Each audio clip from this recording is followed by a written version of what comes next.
زلمی خلیلزاد یو ځل بیا په دې حساس وخت کې صحنې ته راودنګل.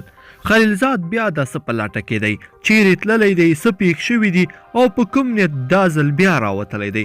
دلته ویډیو کې ټول جزئیات راسره کتلی شئ، خو که تر اوسه پورې مو زموږ چینل نه وي سبسکرایب کړی نو مهرباني وکړئ د تازه معلوماتو لپاره چینل در سره ضرور سبسکرایب کړئ. درنو لیدونکو السلام علیکم. د افغان سولې لپاره د امریکا د بهرنیو چارو وزارت ځانګړی استازی یو ځل بیا د افغان سولې لپاره خپل سفر پیلوي. ټاکل شوې ده د افغان سولې لپاره د امریکا ځانګړی شوی استازی نوی سفر پیل کړي.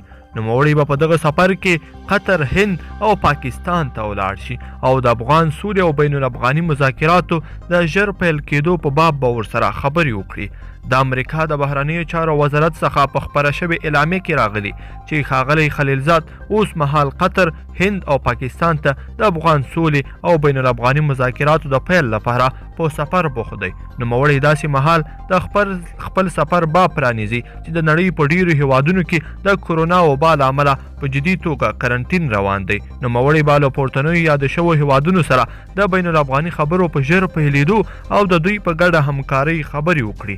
شاوخوا 2 میاشتې وړاندې طالب اروپکو له امریکا سره د سولې لومړنی تړون لاسلیک کړ چې له مخې د دواړو لوري ترمنځ اوربند وشو او د تړون په مادو کې راغلي وو چې دغه اروپکي او ترهګره ډله به له افغان حکومت سره هم تاوتریخوالی کموي، خو د تمې خلاف د پخوا په پرتله هم تشدد او تاوتریخوالی زیات کړی دی.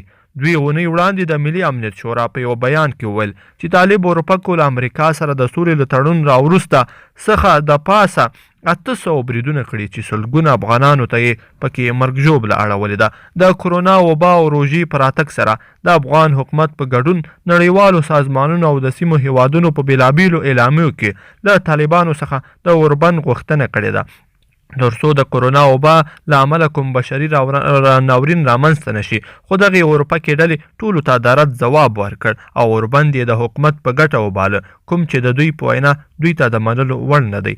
زلمی خلیلزاد به په خپل سفر کې له هندي چارواکو سره د افغان سولې په باب مفصلې خبرې وکړي او دوی به د افغان سولې او له طالبانو سره د بین الافغاني خبرو کې د خپل رول په هکله خبرې وکړي. دغه راز له پاکستان سره به هم له طالبانو سره د سولې د هوکړې پر عملي کېدو خبرې اترې وکړي.